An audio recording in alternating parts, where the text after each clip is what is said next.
Well,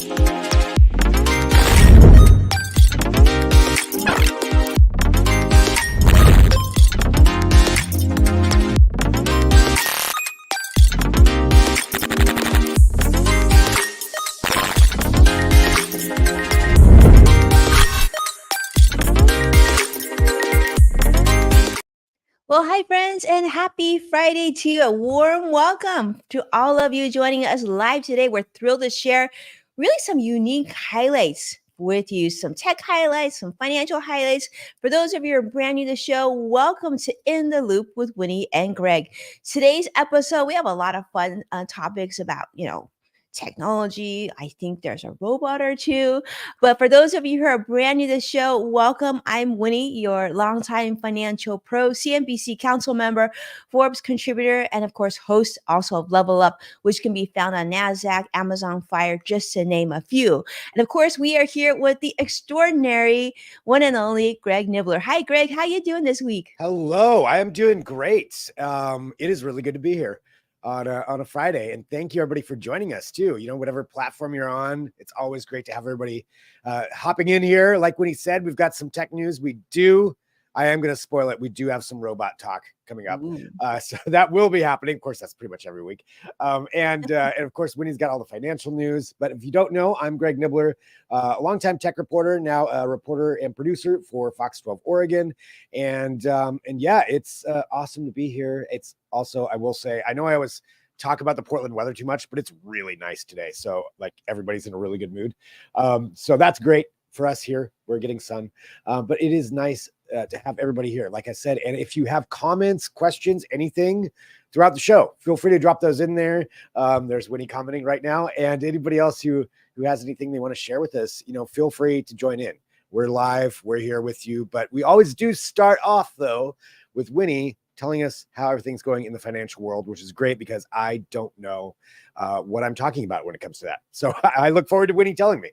Well, I feel like, Greg, after, us being friends for so many years, I feel like you know a lot more than you think. And yes, I am. If you see me looking down, I am actually typing comments to our visitors live. I see a lot of folks joining us on all the different platforms. And yes, Greg, we've got some financial news for you. I'm going to just start with the market currently.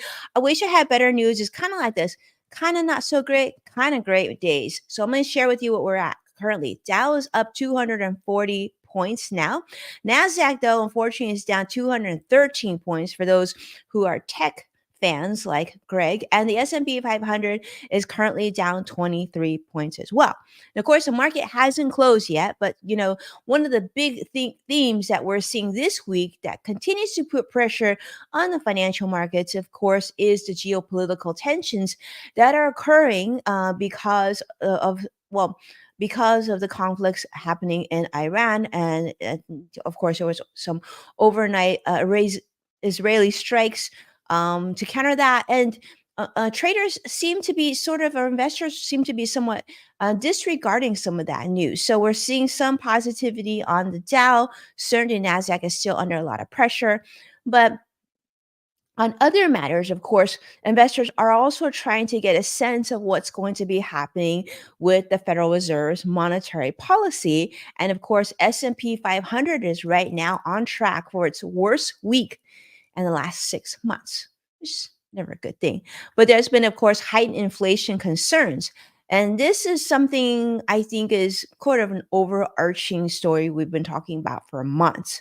But the big news that I will share with you now is that the potential for rate cuts in terms of inflation, and what that would mean is like if rate cuts could of course impact if you are looking to buy bonds, or if you're looking to refinance or buy a home, where interest rates are very, very important. But it looks like now the potential for decreasing interest rates might not happen until at least September, and there's even a potential it might not happen at all this year, which is not a good thing because mortgage rates currently, the 30-year fixed mortgage rate now sits at about 7.5%. So it is at its highest level of the year, and this could still climb even higher. And we were hoping that mortgage rates would start to come down so that people would be more comfortable purchasing more real estate, or getting their situation in more favorable terms if they need to refinance. But that's where we're on that. But here's the thing, I'm going to continue on because we've got some stories that I want to share with you. And of course, I also want to see and get a feel of what Greg thinks about these as well. I want to talk about TikTok for a minute. Now, Greg, I'm going to guess that you probably are a little bit more aware of the TikTok things that are happening, but I'm going to share some things if you don't know. TikTok, for those of you who are joining us live, is now really working hard to try to help with their own personal PR, if you will. They're doubling up on ad buys to try and fight potential bans here in the United States as Congress is trying to fast track legislation. Yeah, so TikTok spent over $2.5 million in TV ads since last month alone. So they're spending like $4.5 million on a campaign to combat a potential US ban, trying to use social media and media pressure to say, like, hey, let us do our thing. What do you think, Greg? Like, have you been following the story? Yeah, yeah, I definitely have been, at least as far as the potential bans, because you see there's a lot of actually across the aisle too, a lot of politicians are wanting to ban TikTok because of the idea that the Chinese government can get a hold of everybody's data and then use that for whatever they want to do. TikTok's stance is that all of the servers are here and that the government doesn't have access to it. But there's this whole fight that's been going on about that. And you have a bunch of state governments too that are trying to ban TikTok. I mean, an entire ban will be difficult to really implement, I feel like, but it's something that could happen. So it makes sense why TikTok's spending a bunch of money to try to combat that.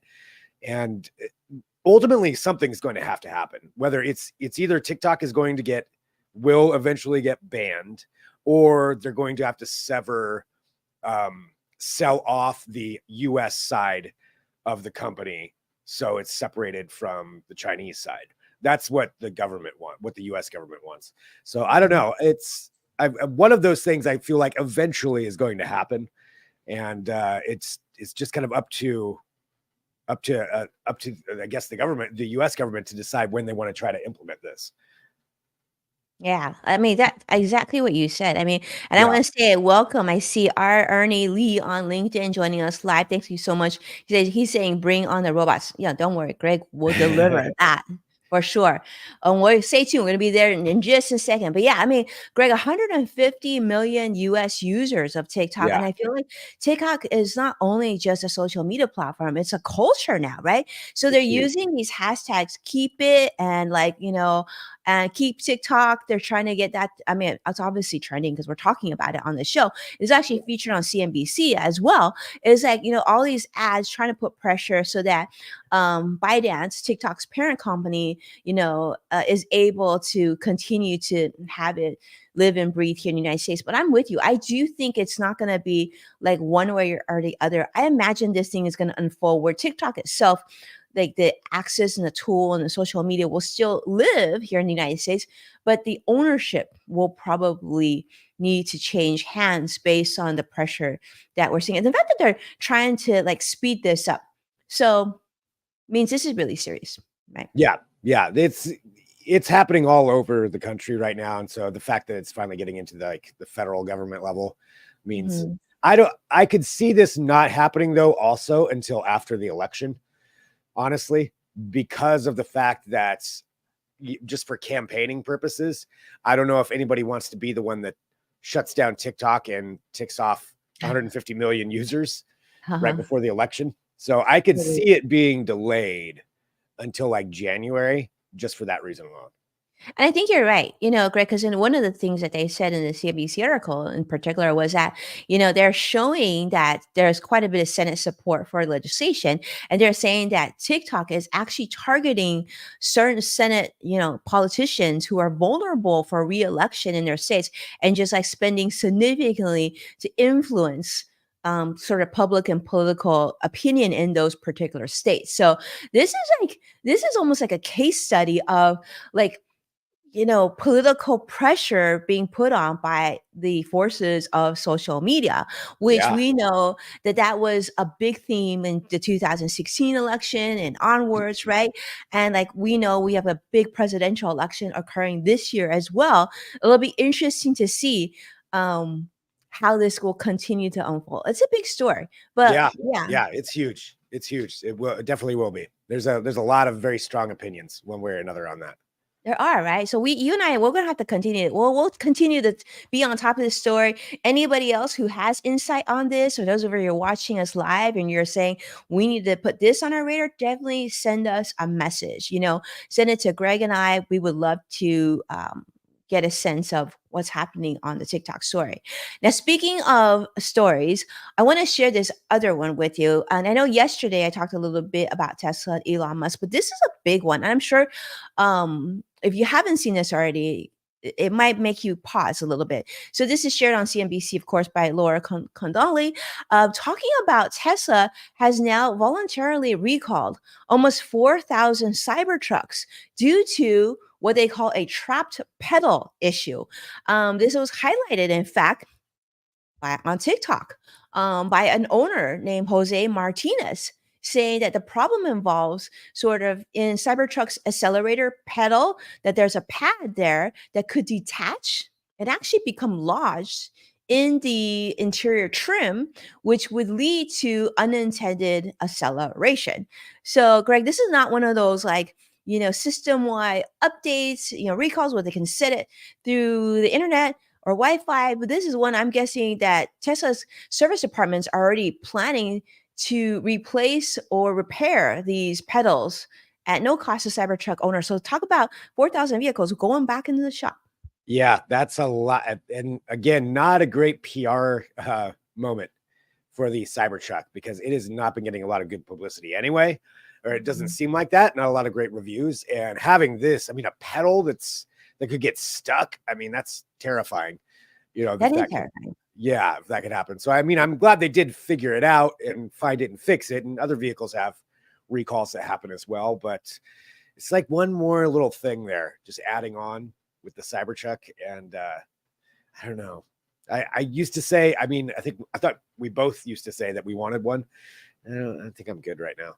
Yeah, I'll I think pass I'm on good. that for right now. Yeah. It's interesting. Like, I told you last show that I saw one on the road. I wasn't very impressed. But what really concerns me right now, because we've been hearing issues with Boeing, right? And like the safety of some of their planes.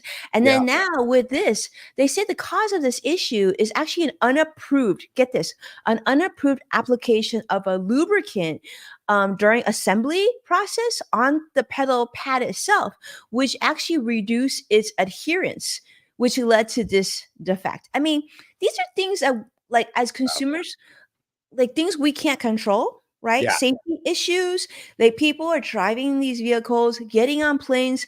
We as consumers need to feel that we have some sort of control, that we're going to have safety issues when we're traveling, whether we're driving or we're flying. So I guess Tesla became aware of the issue on March 31st, and they decided to recall on April 12th. I mean, here's an issue. Here's an example where luckily, someone on TikTok was able to share this rather quickly.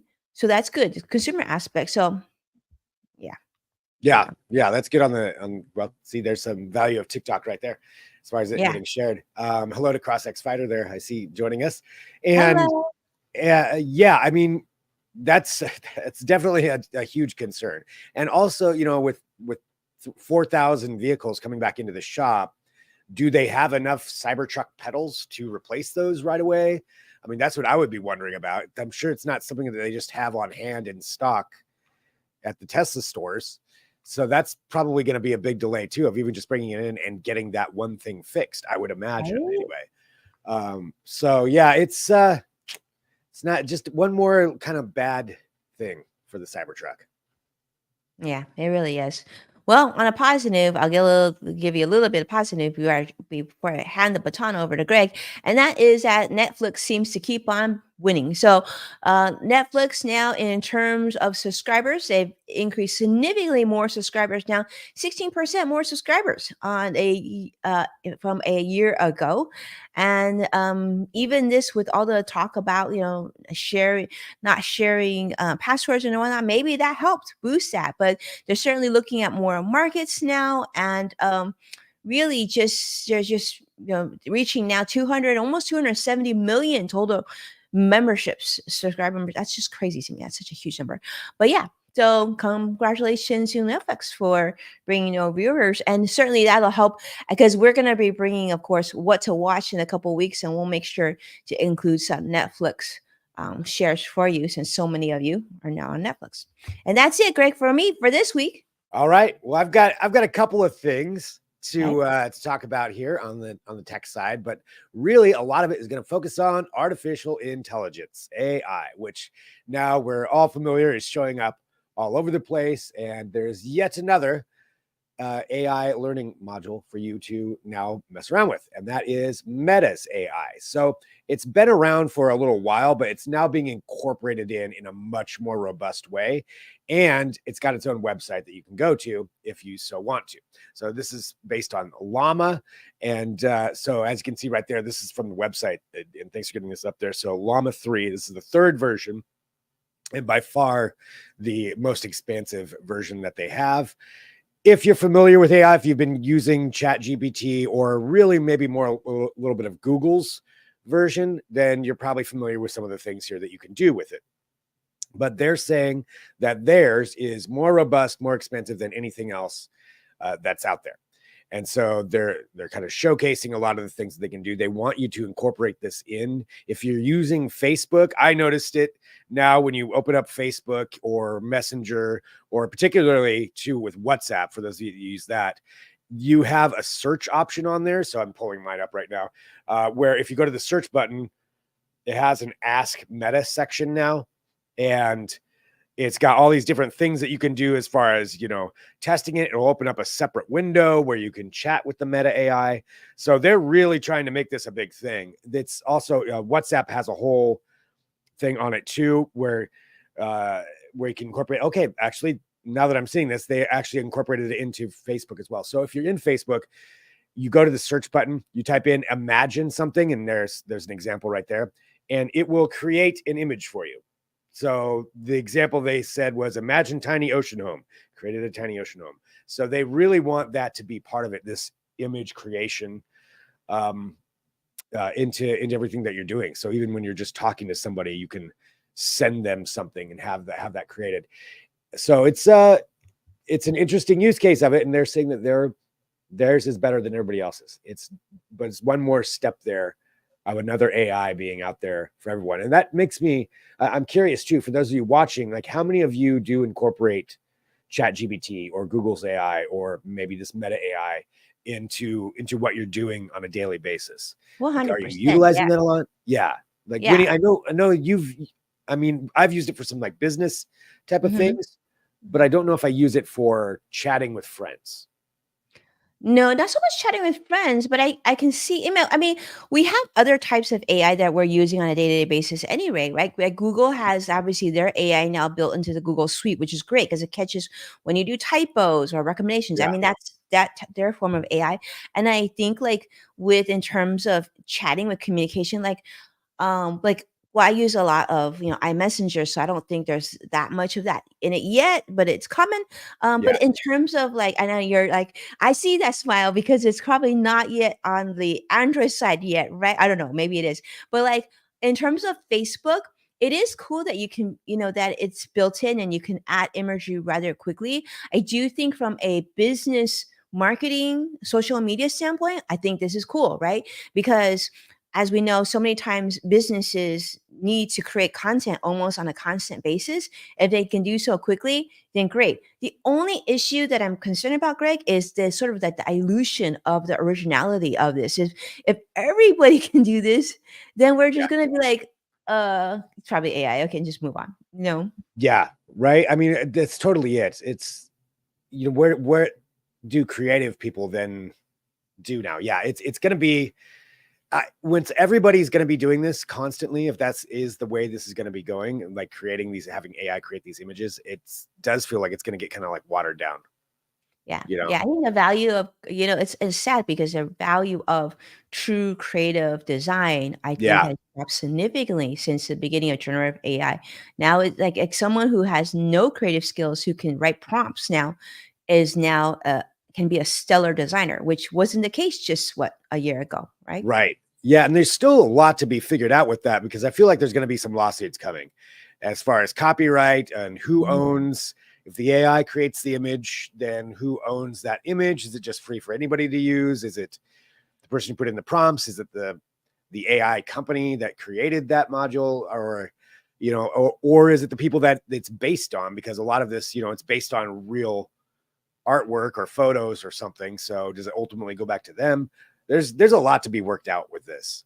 I There's think a that lot to be worked out. I think what I've been seeing, Greg, is like, especially with these AI tools and these creative tools where you can create designs and whatnot, logos and pictures and stuff. One thing that it can't do just yet is to actually, stick a real life person that into the imagery. So it's everything's still very like abstract, and like if you make an image of a woman, obviously it's a fake woman. It's like a real woman, right? Um, but that's I think the whole lawsuit thing is I almost think it's already too late because yeah, I think, once we can, let's say, for example, you and I, let's say we're creating imagery for our own stream or our own show. We're going to want to put our picture into it. And there's going to be a point where they're going to allow us to upload our own photos. But I think the whole lawsuit thing, like I know New York Times tried to do that with content. I feel like the AI is already growing too fast to go backwards at that point. What are you gonna do? You're gonna sue it. Like it would be hard to like I don't know because yeah, just think about every publication, every writer, every bit of content. I feel like the boat has sailed off, my friends, on yeah, that. yeah. That it's already gone. Yeah, it's gonna be. It'll be interesting to see how it shakes out. But regardless, it's now in all of the Meta products, so it's fully incorporated in there. So if it's something that you do want to use, I mean, I would say get in there and like try it out, give it a shot, because maybe you'll find some really good use case for it.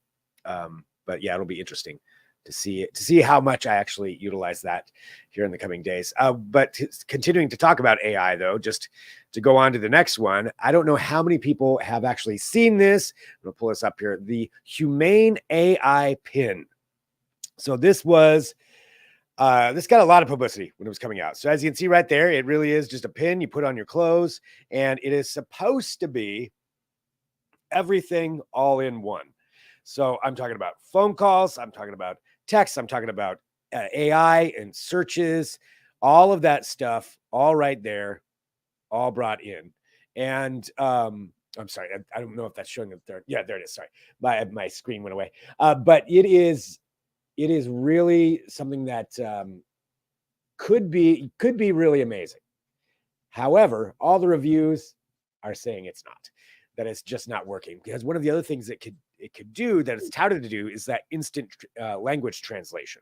So when you're speaking to somebody, they used an example like to Japanese to I think, or Spanish to English, and it was in the example almost instant. I mean, it took it a second just to think about it, but you would speak and then it would just translate into Spanish, and you have the speaker right there on your pin. That could be a really cool That's tool. super cool, like a travel AI tool. Yeah, except it didn't really work that way in real life.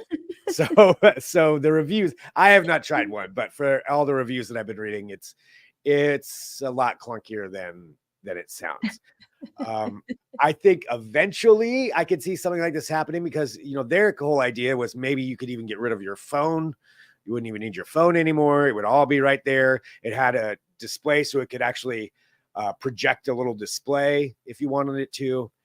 Cool idea, real cool Mhm. idea. Kind of that all-in-one, everything into a little pin.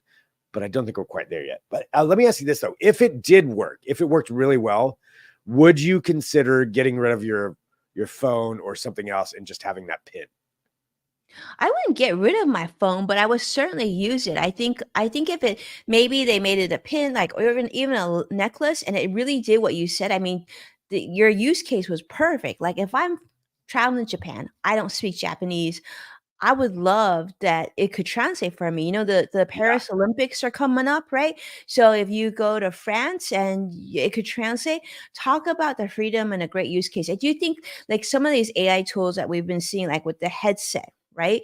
And then now this is just gotta work and it's gotta be functional in real life. But I wonder sometimes they almost bring these things too quickly, and maybe the technology just needs to evolve a little bit more before we get this ambitious. But I love the concept.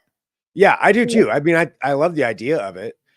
I think it's yeah, I think it's a really interesting piece of technology. It's just apparently it just doesn't work quite as well. But maybe this is the first iteration, and further iterations will become better. I don't know, or it'll go the way of AI glasses, which people are still making those, and there's still a small market for them. I don't know. We'll see. Maybe the pin does become the thing that everybody wants. Maybe, you know, we gotta wait for Apple to do this or Google to do this, and then it'll probably work better. I don't know. I mean, but it could be a lot of things, right? I mean, if this pin can work as a translator, if it can work as Yeah, Google Maps, I mean, there's a lot of cool potential where it could do day to day. Talk about like, let's say if you travel, right, Greg, and then like you know mhm, you're shopping, and it can convert things into dollars for you right away, so you would know like how much the item was in that country that you were shopping on. There's a lot of ways to do this. CrossX Fighter is saying he agrees and wouldn't get rid of phone, but it's a nice concept. Yeah, I do think that yeah, it would take a little bit more for me to give up my phone.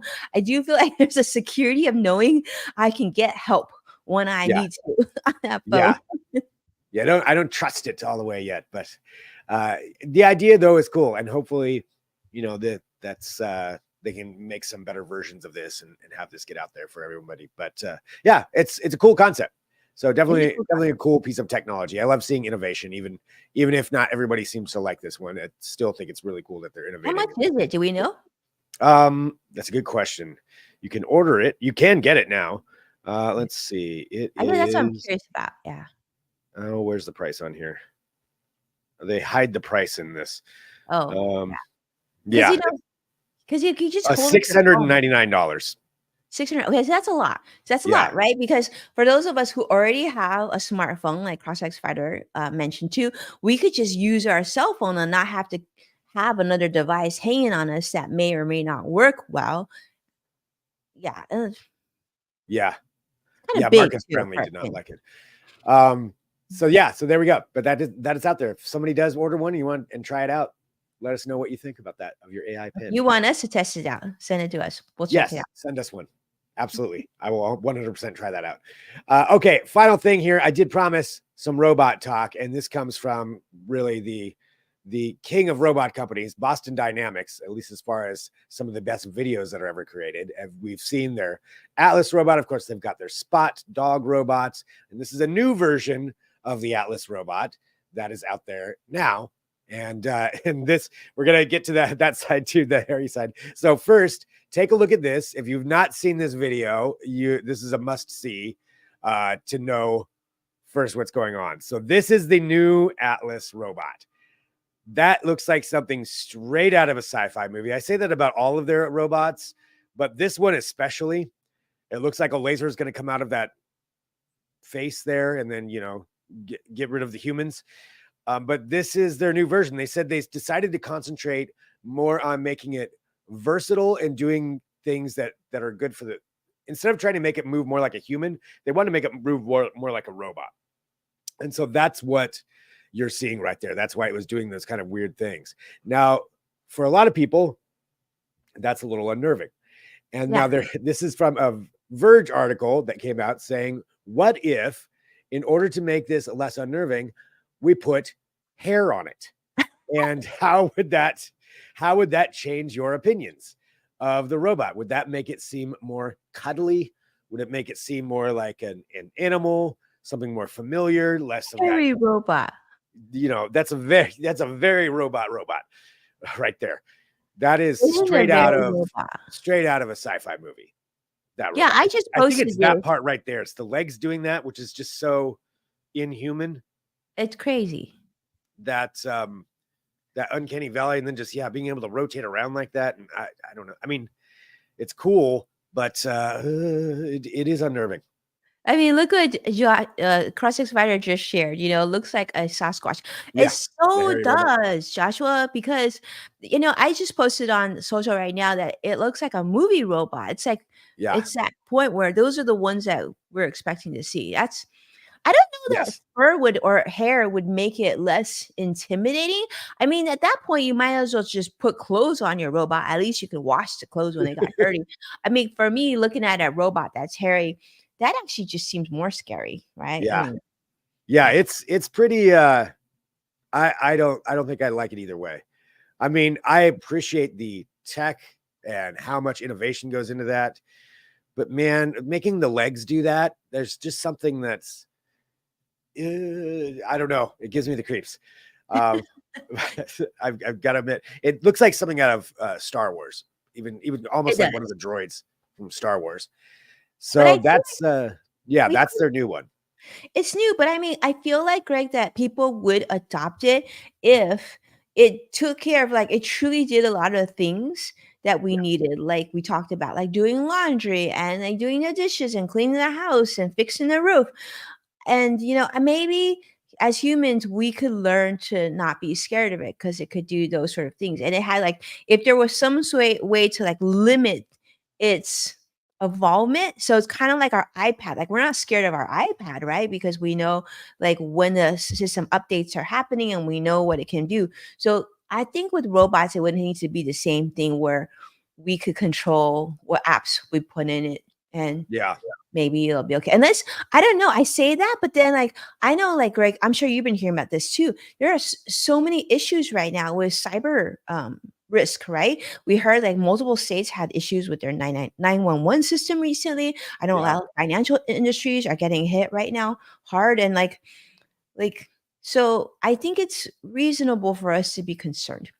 Yeah, absolutely. For especially when it comes to that, as far as being able to hack things or cyber Mhm. threats or anything like that. So this one's not going to be one that's out there roaming around in your neighborhood anytime soon.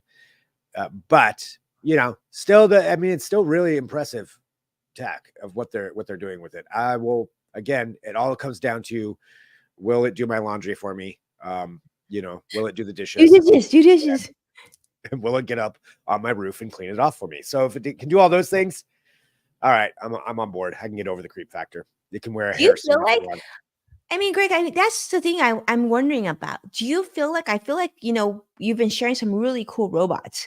I almost feel like there's an invisible wall of like until it breaks through that invisible wall that it becomes mainstream. That Yeah, most people, number one, can afford them, and yeah. most people want them. There's that demand issue. So do you feel like most people are concerned about the hacking and security risks, or do you feel like it's really more the price point, because that's what I'm thinking. I'm thinking it's mostly price point at this point. I don't think there's been price point for sure, and I don't think there's been a really good use case for like a home robot yet. I don't think that one has really been created. There's been some examples.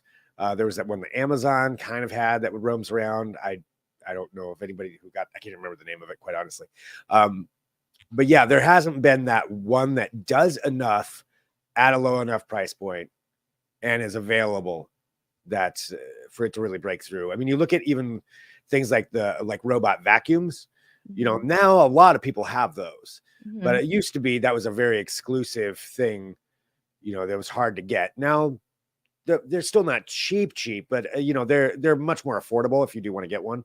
So it's going to have to be something like that, where it's going to have to be mass manufactured and shown that it really does accomplish something at home for a reasonable price. Yeah, And then agree. and then we'll all get our home robots. Yeah, I think that's a price point. That probably is the main driving factor. Very cool. Well, thank you, Greg, for sharing that. That was Yeah. amazing.